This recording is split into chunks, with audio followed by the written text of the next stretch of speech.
Alla fine del 1600 la Serenissima Repubblica Veneta, già signora dei mari, ha da tempo affermato il proprio dominio sulla terraferma. Una terraferma che in Italia si estende dalla Lombardia all'Adriatico fino ai confini austriaci.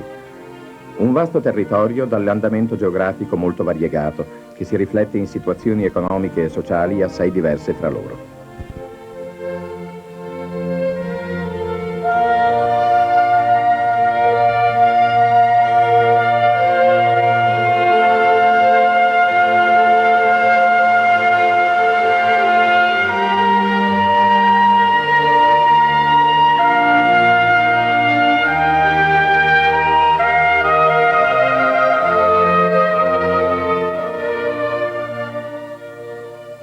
Tra la fine del Seicento e i primi decenni del Settecento, il governo centrale svolge un'accorta politica territoriale, rivolta specialmente al potenziamento dell'agricoltura e dell'industria. Si cerca di integrare l'attitudine prettamente mercantile di Venezia con un nuovo tipo di imprenditorialità, legato alla valorizzazione delle antiche arti della terraferma.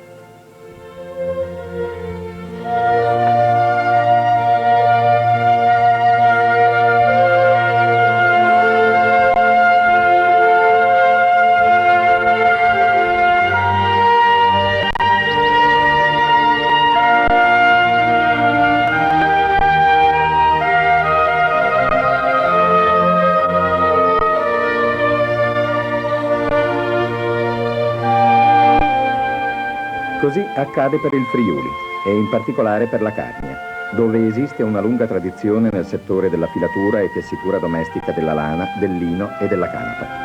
A lungo contesa all'avidità asburgica, la Carnia è terra austera, aspra e difficile, prettamente montuosa, soggetta al penoso esodo dell'emigrazione, ma per posizione geografica e per antica tradizione aperta ai contatti esterni, luogo di transito di uomini e di idee.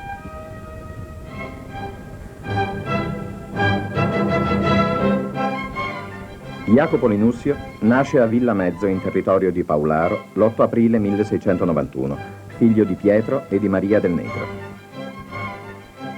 Nonostante le condizioni modeste della famiglia, i genitori, conosciuto lo spirito pronto di quel ragazzo, non omettono di fargli imparare a leggere e a scrivere, sebbene a quell'epoca manchino le scuole ordinarie. Il giovanissimo Jacopo prosegue la sua preparazione emigrando, come tanti suoi conterranei, nella cittadina austriaca di Villaco, uno dei centri di lunga tradizione tessile della Carinzia e luogo di richiamo e formazione dei tessitori carnici, dove apprende l'arte della tessitura secondo i locali e moderni mezzi di produzione.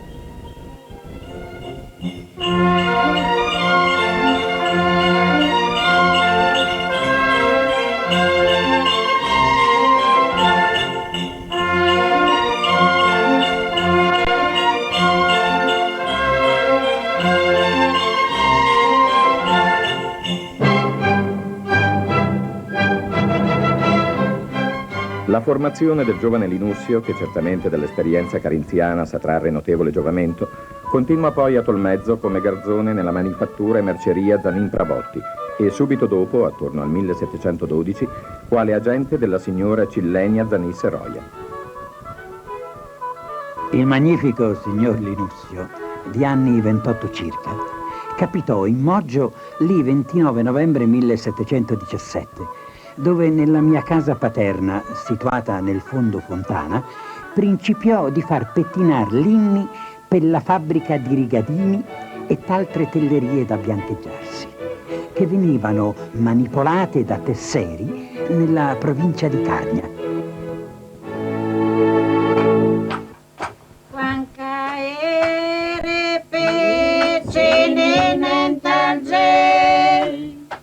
Mi place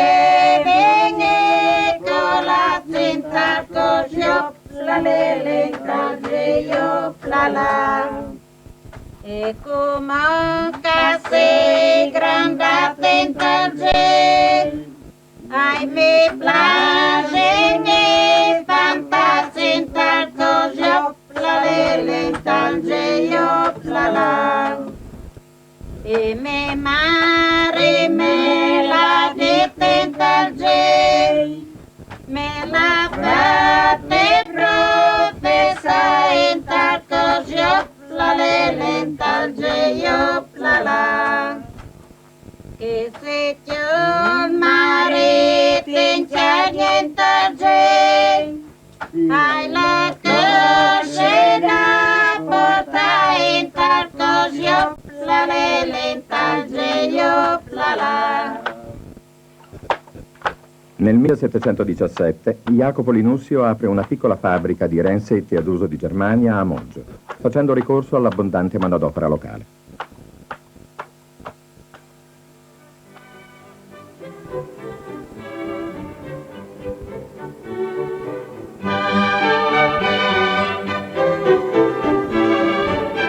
Un avviamento silenzioso, ma già consapevolmente organizzato su un sistema di produzione collegato al territorio e che prevede l'utilizzo di un prodotto già manipolato e semilavorato.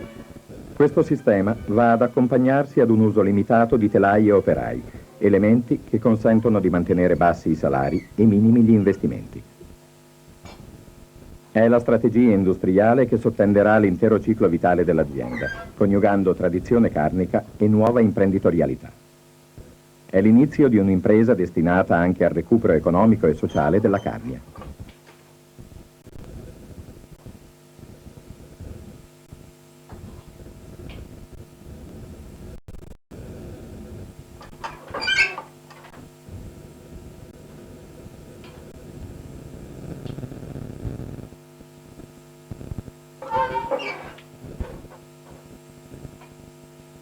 Quella della tessitura in Carnia è tradizione antichissima e numerosi sono i tesser che lavorano tele, canevi e fustagni, aiutati dalle donne che preparano i filati applicandosi pazientemente alla rocca e al fuso durante l'inverno quando sono libere dalle fatiche dei campi.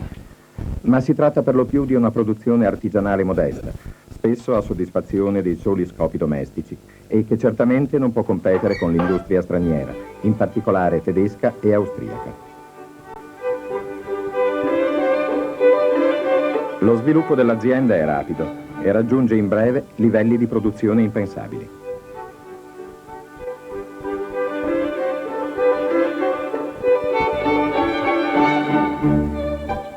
La manifattura inaugura, tra l'altro, la produzione dei panni di Slesia. Quella di Linussio è una nuova forma imprenditoriale, basata su una mobilità di merci e capitali sconosciuta al tempo, ma perfettamente in linea con la nuova politica della Repubblica Veneta.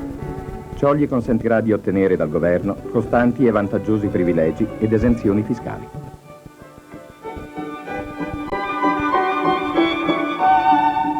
Jacopo sa dimostrare tutta la sua abilità, risolvendo incertezze e ostacoli. Nel 1724 costruisce a Tolmezzo una vasta abitazione che servirà per casa domenicale, telleria, tintoria, lisciva e per molti altri comodi, con gran orto contiguo per esporre ad asciugarli i fili.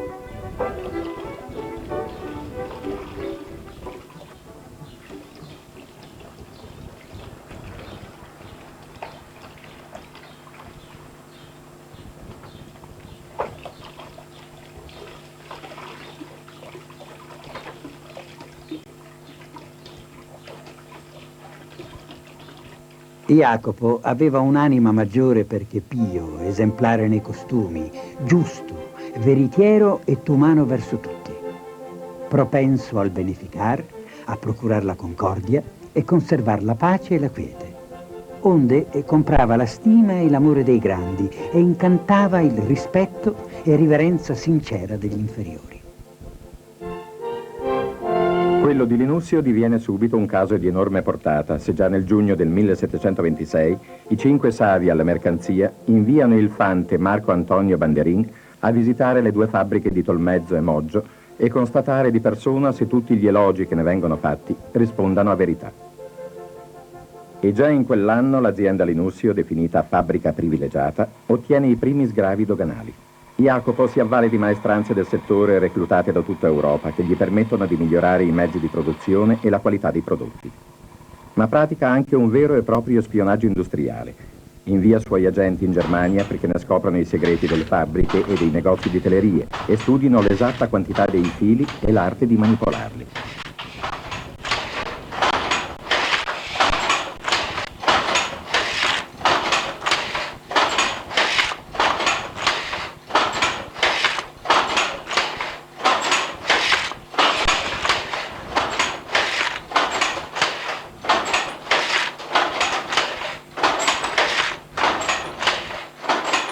Ecco la vasta gamma di prodotti che escono dall'azienda Linussio, spesso su imitazione di modelli stranieri.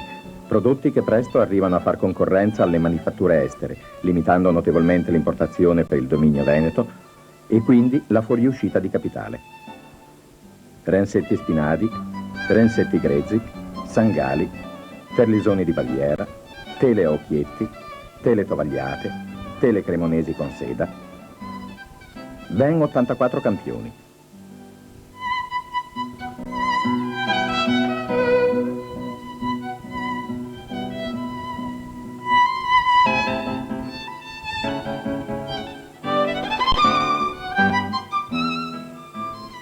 Già nel 1725 la manifattura di Moggio produce circa 3.000 renzetti l'anno, con 200 maestri tessitori e 2.500 filatrici sparsi dovunque, oltre ai tintori, ai manganatori e agli addetti ai filatoi. A questo va aggiunta la produzione dell'opificio di Tolmezzo, dove i filati vengono tessuti.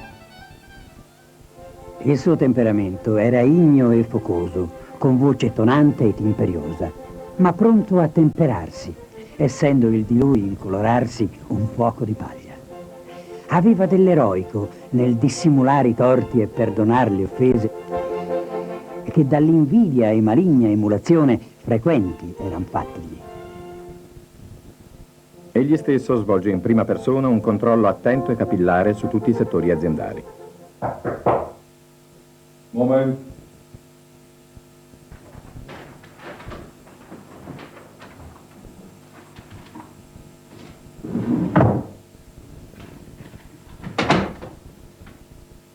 Calvegli davanti. Bom dia, senhor. Bom dia. Senhor, quem vem aqui, como eu digo, o novo catálogo que vem feito para a nossa produção jovem. Aqui vem de regadinho, aqui vem brocato e dopo tutto il resto. Comunque dopo vedrà con calma lui a casa. Come invece viene di più di queste robe qui che veramente noi fate bene. Le robe fatte male, e invece lavorare poco e male, veramente. Per cui d'ora in poi invece lavorare migliore e di più. Va bene? Va bene, signor. Ragione, signor. Negli anni 40 Jacopo realizza il piano di sviluppo che sancisce l'affermazione europea dell'azienda carnica. Gli 84 campioni originari diventano 450 e il numero degli operai aumenta considerevolmente, mentre la produzione raggiunge e supera le 11.000 pezze annue.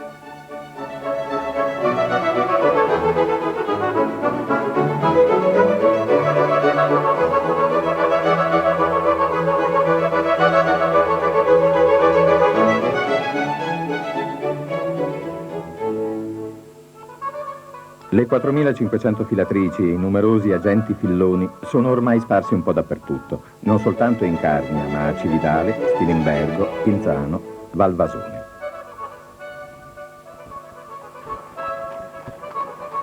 Gradualmente l'organizzazione del lavoro dell'industria Linussio raggiunge un suo ciclo ben preciso. Dapprima tutti i lini convergono a Moggio per essere soggetti alla spatola e al pettine. Il semilavorato viene poi prelevato dagli agenti filloni che lo distribuiscono alle fillere a domicilio della Carnia, del Canal del Ferro, l'Incaroio e del Friuli.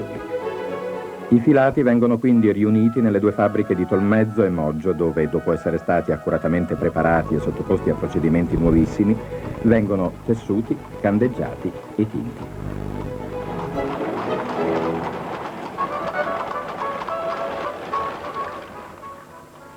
I successi ottenuti nel 1740 permettono a Jacopo di acquistare in pianura, a poca distanza da San Vito al Tagliamento, la Cabianca, con 600 campi, circa 200 ettari, sui quali coltivare il lino.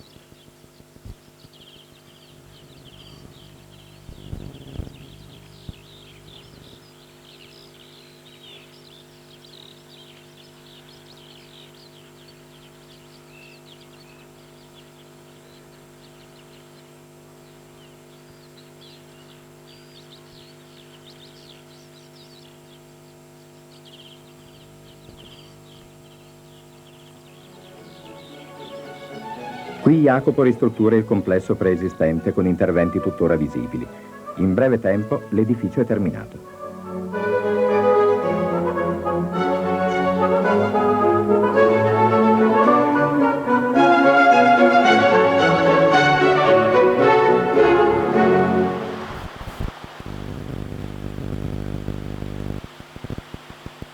Nel 1741 viene ultimata la fabbrica di Tolmezzo con il palazzo annesso. Il maestoso complesso, che resta tuttora in Italia il più antico esempio di archeologia industriale, è uno tra i maggiori in Europa. È strutturato secondo un progetto chiaro e funzionale, con un grande corpo centrale affiancato da 2 barchesse laterali sulla facciata e 2 grandiose fabbriche sulla parte posteriore. Non si tratta più soltanto di una fabbrica, ma di un simbolo, il segno di ricerca di un'immagine alla quale i Linussio sono ormai particolarmente sensibili. L'operato di Jacopo continua instancabile. Introduce nuovi sistemi di lavorazione, copiando quelli più progrediti in uso in Germania, modifica i macchinari, sfrutta la forza idrica, aumenta la produzione di materia prima.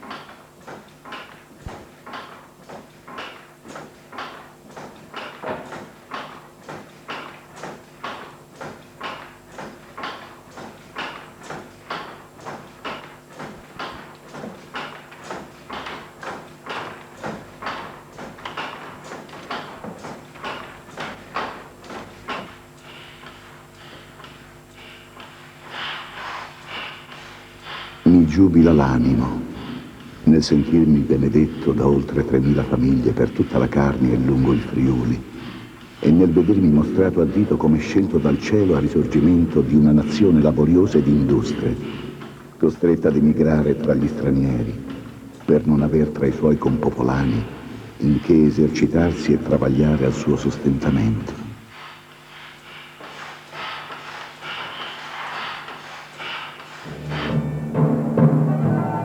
Sono gli anni nei quali l'imprenditore carnico ottiene anche di poter coniare una moneta emblematica, da spendere nei suoi negozi, con la quale pagare i numerosi lavoranti che già ricevono un salario in natura.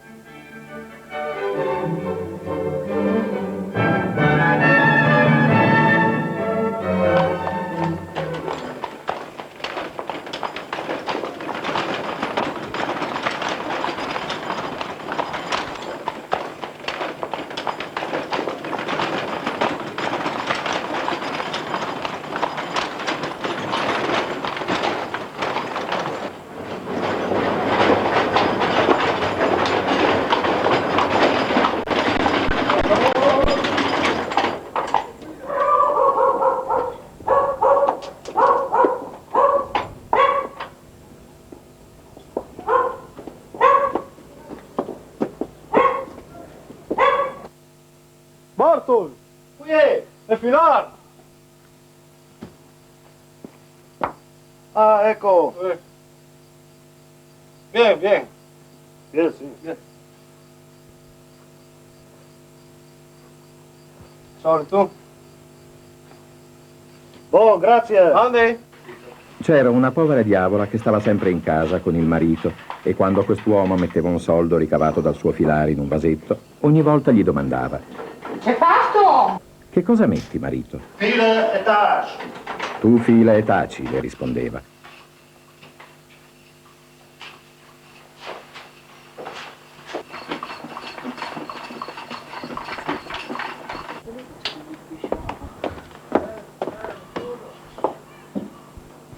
Non ci lascia passare la sfemmina a spring. Ah, io l'ho posato un di loro che tremura, allora sta ancora non mi fantastico.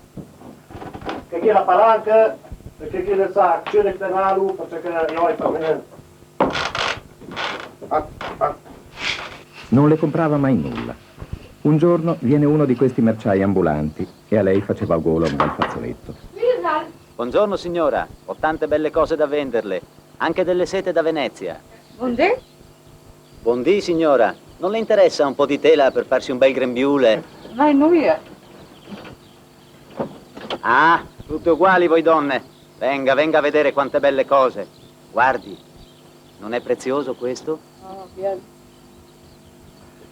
E guardi questo bel fazzoletto di seta. Ma io non ho niente da darvi e io non posso darvi la roba se non mi pagate. Lei non conosceva il denaro. Ho solo un po' di fila e taci e va a prendere il vasetto e il merciaio la guarda. Guarda, è questo il filetage? Ma per questo le do tante altre cose. Ecco. Con questo fila e Sì. taci qua, io vi do anche Tessuto. qualcos'altro in più del fazzoletto. Bien. È contenta signora? Ci vediamo allora. Buonasera. Buondì. Devi stare una stagionata che scansa. Ma devo stare tutto in casa. Sì, ma è semplice, mentai semplice. Fermo di non metti tampoco. Mentai semplice. Ecco. Oh, tutta che c'è che tu mi dai? Di, lavorai di più. Lavorai con altri, a me mi deve scena. Pensa, dice più tardi al marito, pensa che cosa mi ha dato col vostro fila e taci. Oh, c'è via la roba, che tu hai? Ce l'hai dato? Ma sai Tom, i malandati il vostro filetas. La ripartizione della manodopera tra le fabbriche e le abitazioni private consente all'Inussio di realizzare un migliore sfruttamento degli spazi liberi e di evitare un eccessivo concentramento di operai a Tolmezzo e a Moggio.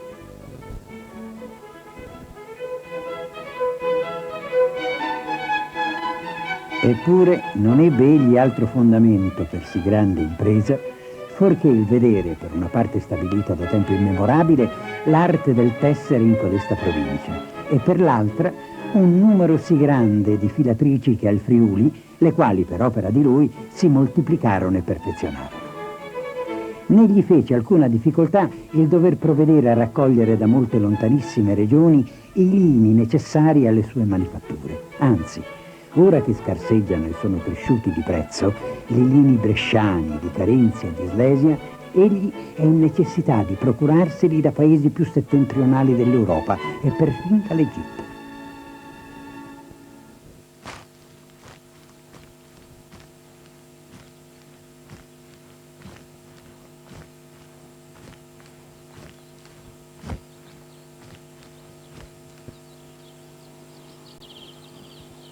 La qualità dei tessuti prodotti a basso costo, da una manodopera già sufficientemente esperta nel piccolo operato su liccio e che integra il reddito fornito dal lavoro della ditta con quello dei campi, favorisce un'esportazione sempre maggiore, limitando al contempo l'emigrazione.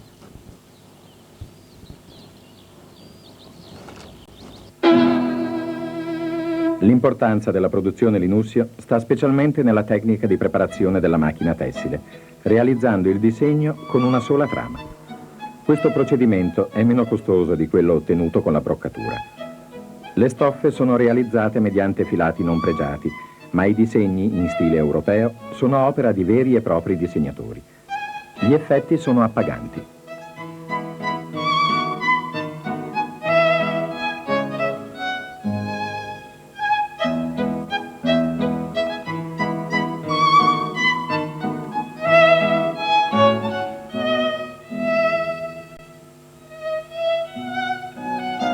Tuttavia Linussio è un homo novus, orgoglioso del suo status al punto da rifiutare l'attestato di nobiltà che con facilità gli sarebbe stato concesso. Emblematico resta a questo proposito il suo ritratto postumo, opera del Longhi, che indica con compiacimento il suo motto: Videtur ex senatus.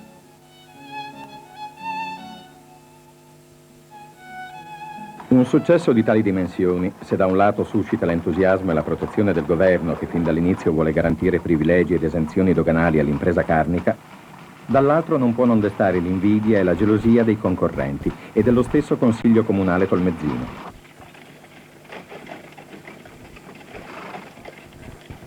Ciò nonostante, e nonostante i danni anche materiali provocatigli da questi avversi sentimenti, la ditta continua nel suo percorso evolutivo ampliando la produzione. Quello che forse molti contemporanei locali nella ristrettezza delle loro vedute non riescono a comprendere è che le esenzioni e i favori di cui gode Linussio non rappresentano soltanto privilegi concessi all'uomo, bensì sgravi che, favorendo l'economia dell'impresa, stimolano quella dell'intero Stato e quindi dello stesso territorio. Benemerito del Principe Serenissimo, lo chiamano a Venezia, e lo stesso Principe Serenissimo, il doge Pietro Grimani, dopo averlo ammesso alla sua presenza, testimonia a Linussio la propria simpatia. Signor Giacomo, ricordatevi ed assicuratevi che avete in noi un buon amico in Venezia.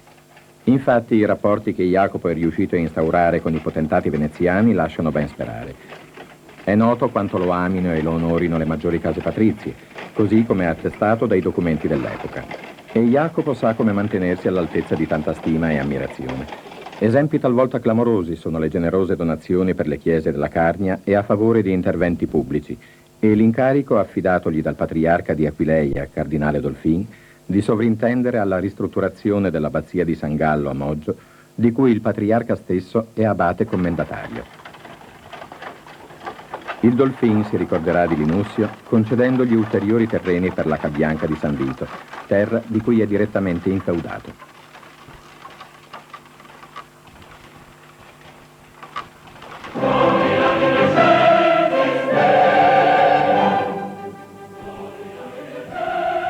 Testimonianza dello spirito mecenatistico del Linussio sono anche i suoi rapporti con il Grassi, al quale affida la serie degli Apostoli e Santi con la Madonna e il Salvatore, eseguita tra il 1730 e il 1735 per il Duomo di Tolmezzo.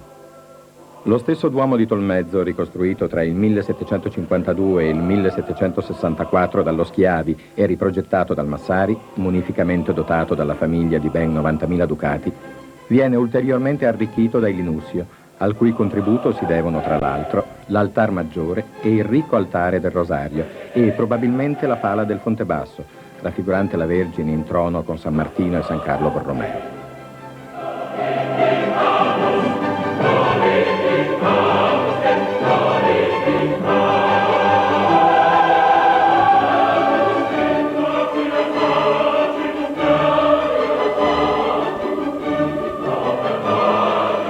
Donazioni Linussio, argenti, paramenti, legati, altari, pale, si ritrovano in tutta la Carnia, a riprova del palese desiderio di perpetuare l'immagine della ditta.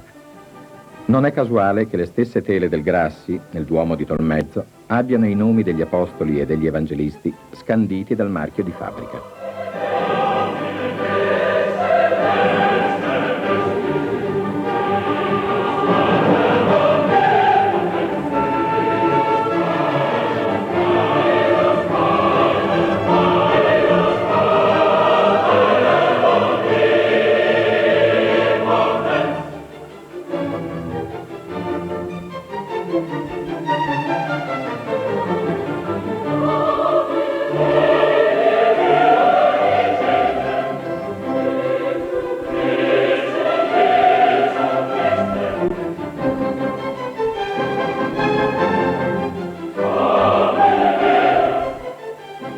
Notevole ed elegante anche la cappella del palazzo, ricca come quella della Cabianca di statue, altari e preziose suppellettili.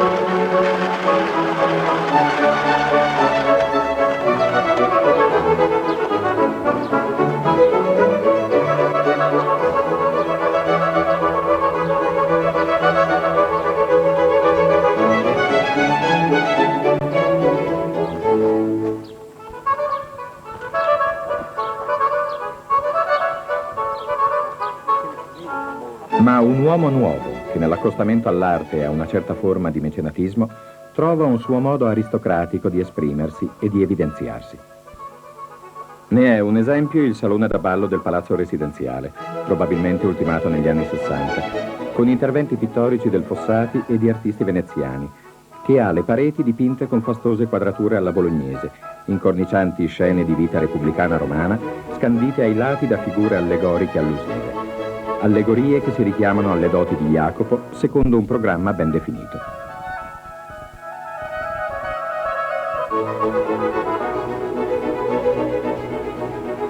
Così, nel soffitto viene rappresentato il trionfo della virtù, che premia le arti e sconfigge l'invidia e l'ignoranza, vere e proprie apoteosi del fondatore, che ha dovuto lottare molto per affermarsi nell'immobilismo dell'ambiente friulano dell'epoca.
morte di Jacopo, avvenuta nel giugno del 1747 nel suo palazzo di Tolmezzo, è improvvisa, ma non coglie impreparata l'organizzazione aziendale. Jacopo lascia la moglie Anna, 4 figlie e un figlio ancor giovane, Pietro Antonio, che affiderà alle cure dei suoi 2 fratelli sopravvissutigli, Antonio e Giampietro, che prenderà in mano la direzione dell'azienda.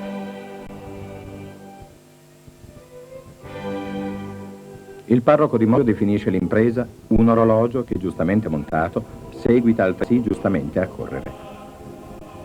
In quell'anno l'azienda produce oltre 26.000 pezzi e occupa più di 30.000 lavoratori a domicilio e in fabbrica, con un fatturato annuo di 280.000 ducati.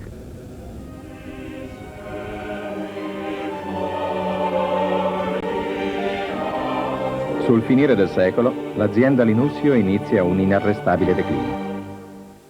Nonostante gli aiuti ricevuti da Venezia e l'introduzione di nuove lavorazioni, e nonostante il fatto che proprio nel periodo 1780-81 la produzione aziendale raggiunga il record di quasi 43.000 pezzi, la sua sopravvivenza pare ormai segnata. La decadenza è parallela a quella della stessa Repubblica, che non è più in grado di garantire alla ditta gli adeguati sbocchi commerciali o l'esenzione dai dazi sui lini esportati. Sono anche i decenni che segnano il destino dell'Europa e tracciano un solco profondo nella storia. Nell'aria risuonano i tamburi degli eserciti napoleonici. Pesanti danni vengono riportati dalle strutture aziendali dal tragico terremoto del 1788. La limitazione dei commerci, dovuta al blocco francese e al controblocco inglese, impedisce l'esportazione verso la Spagna e l'America Latina. Nel 1813 le donne di Casa Linussio annunciano con una circolare lo stato di passività dell'impresa. Nel 1814 l'azienda dichiara la propria liquidazione.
Nel 1818 avviene la chiusura definitiva, che produce effetti devastanti per l'economia della regione, dove resta a lungo la memoria delle tecniche Linussio. Per Tolmezzo è la rovina e la fame. Per molti in Carnia, ancora l'emigrazione. Nel ricordo, l'orgoglio e la consapevolezza che non vi fu mai nel Friuli né nella Carnia un'impresa meglio formata o condotta con maggiore coraggio, fermezza ed abilità di quella del signor Linussio, il quale in pochi anni stabilì la più grande manifattura di tele che sia in Europa, tanto in riguardo all'ampiezza e magnificenza delle fabbriche quanto alla qualità del prodotto.